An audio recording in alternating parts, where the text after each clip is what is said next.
Oh, that's moving. Whoa. That is moving.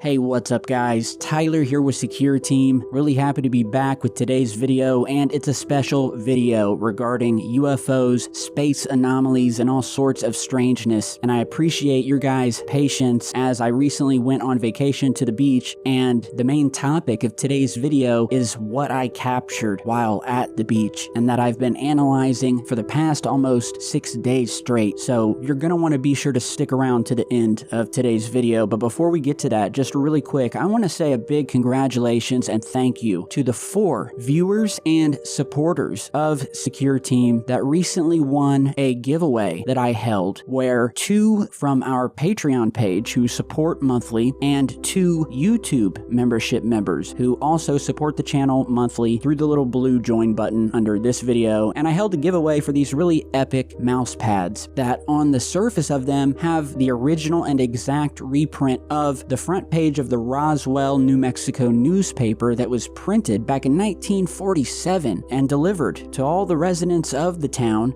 when the infamous Roswell incident occurred, when the metallic flying saucer crashed in or near the town of Roswell, New Mexico. The Army confirmed it, the newspaper published a front page story about it, and of course we know that a couple of days later the cover-up began that it had just been a weather balloon that crashed into the desert, thus beginning the explosion of and into the topic of aliens, extraterrestrials, UFOs, and whether we are alone on this planet. And so these mouse pads have the original newspaper print before the cover-up happened, and I signed the back of each and all 4 mouse pads, as well as put a little note on there, and they've all just arrived a couple of days ago. One of the winners was in Australia, one was in England, one in Canada, and one in the United States. So we are worldwide represented here, and they were picked randomly. So I just want to say congratulations to all 4 of you, and I just want to thank everybody for your support of my work over this past 10 years, boosting me to 2.6 million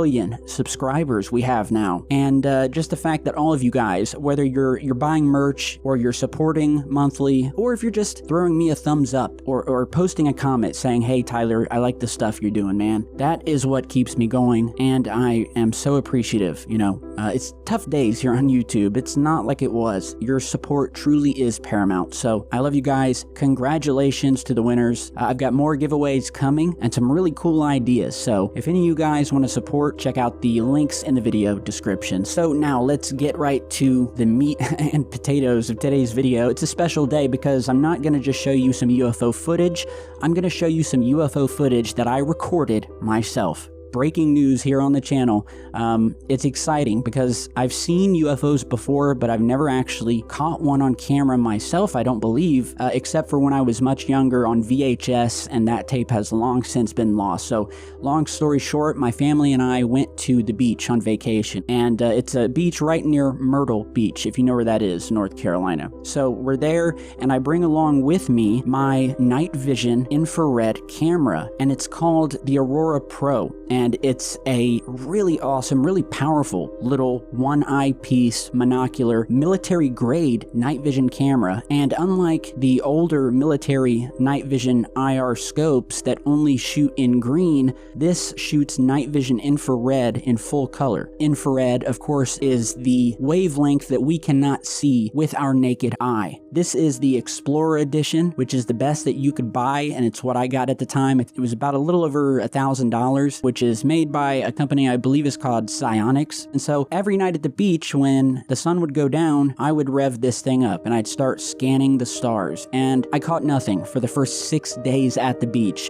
But on the 7th day, the day before we're about to get up in the morning and drive 11 hours back to Ohio, at about 2 in the morning, I go out and I start recording. And I zoom in as far as I can. You can zoom in with this camera and you get beautiful shots. Like the footage you're seeing here, I took right after or at dusk. So the sun had gone down, and to the naked eye, it was pretty much dark. But when I flipped to infrared on the camera, you suddenly saw hundreds of thousands of stars in the sky. I mean, this is a powerful camera. And then later in the night, we're talking midnight, 1 a.m., 2 a.m., you would see millions. You know, you'll get these beautiful shots where I'm panning through the stars, stopping for maybe 20 seconds to see if I can detect movement, and then moving on to another part of the sky. And I did this for 7 days. So on the 7th day, I'm panning the sky as usual. I'm at maximum zoom, so I am deep into the stars here. So whatever I capture at this zoom level is going to be, without a doubt, out in space, outside of Earth's atmosphere. And after recording for a good 30 minutes, I almost gave up. And that was until I first saw this object you're about to see here, and was the only object that I thought I had captured. That was until I got home and started editing this video and realized I had captured a ton more. So before we go further, here's the footage of the object, and the only one that I visually detected and then followed. So let's begin.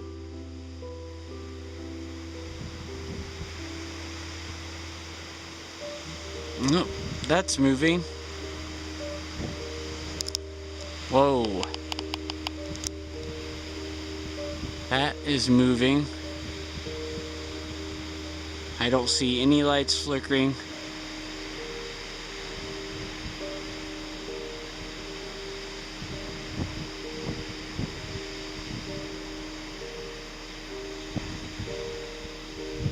Where'd it go? Shit. Okay, so as you saw, I am fully zoomed in and I detect something, and I am notably excited. I've been doing this for 7 days straight, not catching anything, or so I think, and I finally catch something. I don't care what the thing is, but I know it's an unidentified object steadily moving through space. I zoom out to try to get a better shot of it, and I lose the damn thing. I lose the UFO that I've waited 7 days to capture. So about 10 minutes go by, and I'm scanning and panning with the camera just all over the sky, when I finally begin to track the object again as it slowly fades into the darkness, or what I thought was the same object I had just recorded 10 minutes before.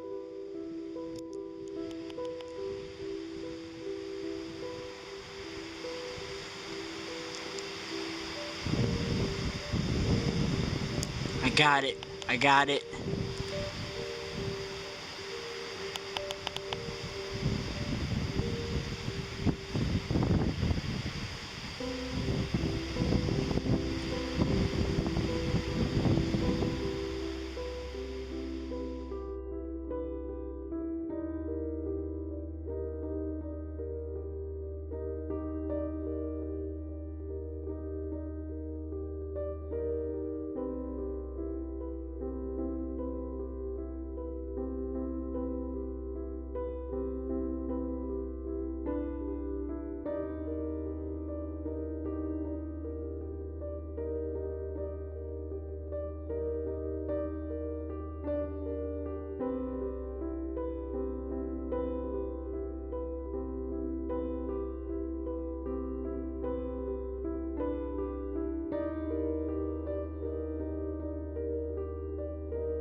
Okay, so before we go any further, some of you may have seen other UFOs in the footage that I have shown you thus far, and that includes the footage I showed you at the beginning, where it was just at dusk, and I was just talking about the camera and whatnot. So let's go back to the beginning where I capture the first UFO, the very first one, and the only one I see besides the one 10 minutes later.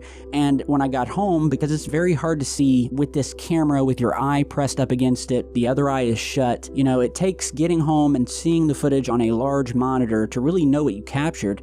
And so when I got home, I noticed that this wasn't just one object passing by that I initially detected, but if you'll notice down below it, and because I'm zoomed in so far into the stars, and I just have no context to give me any idea of the distance here, but you'll notice below the main object, there's a second object that is mimicking it. It is flying along with it. And it's not a reflection or a camera effect, because eventually the two UFOs begin moving apart from one another, as you're seeing here. So while recording this main UFO, I didn't see this second one that was following below it. So when I got home and I noticed this, I also then noticed when I had lost these UFOs, what turned out to be two UFOs flying in sync with one another, and then 10 minutes later I thought I had relocated the same object, I realized either this is the same object and it did a total 180-degree turn and started going the opposite way, or the object is totally separate from the first one I recorded, because as you'll see, and you can see here, this object 10 minutes later is moving from right to left, whereas the first two UFOs were moving left to right.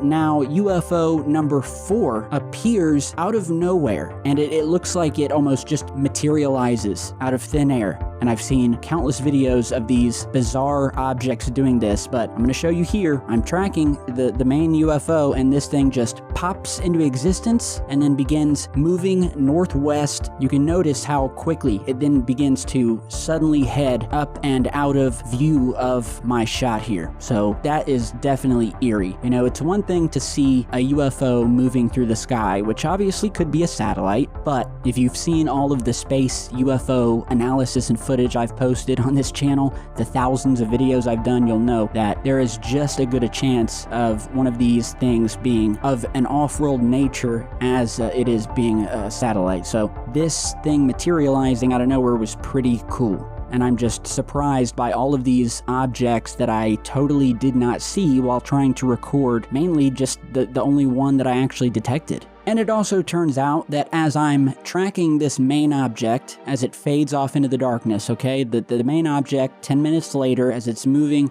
from right to left, but it looks like it's moving away from the camera, out into space. And as it begins to fade, yet again, just a minute or so after the materializing UFO, I detected a now 5th UFO jetting through space that appears at the upper left portion of your screen, halfway towards the middle, as it blasts downward at a southeastern angle toward the bottom right corner of the shot before disappearing. And it's kind of hard to see, but we'll do our best here.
And so yeah, guys, that is what I was able to detect so far. And I just wanted to get this video out. I thought I had only recorded one unidentified object in infrared and out in space, and I was happy with that. And so when I got home and discovered that I had captured 9 or so instances, and the fact there was just so much activity, things materializing out of nowhere, and just movement and activity of things in the distance, just everywhere, it was just amazing. And it's amazing that I was able to bring it out. I hope you guys were able to see it. So this was definitely a win for me as far as my goal of detecting at least something, either in the ocean moving or above it or in space with this night vision camera, and the camera has definitely lived up to its name. So I hope you guys enjoyed this video. It was cool to post a video showing nothing but footage I was able to record. There are unknown things outside of planet Earth. There are objects throughout our solar system, and we know this, those of you that have been with me. But if you're new to the channel and you want proof, head over back to the main channel and click on the playlist called Catch Up on Past Secure Team 10 UFO videos and watch every single video and all of the just total off this world craziness that we've analyzed, and a lot of which was broken right here on this channel. If it has to do with aliens, UFOs, space, and the universe, chances are I've posted on it, but we're going to keep going. We are far from done visiting and analyzing this topic, so stick right here with Secure Team 10. Please throw me some love and like this video, post a comment down below. I've got some new special edition merch over on SecureteamTees.com that you guys may want to check out. Some really epic new designs on the shop for a limited time. Enjoy the rest of your night, guys. Tell me what you think of the footage that I recorded at the ocean, and if you have your own UFO footage, my contact email is also in the video description. So stay tuned, stay safe, and I'll see you on the next one.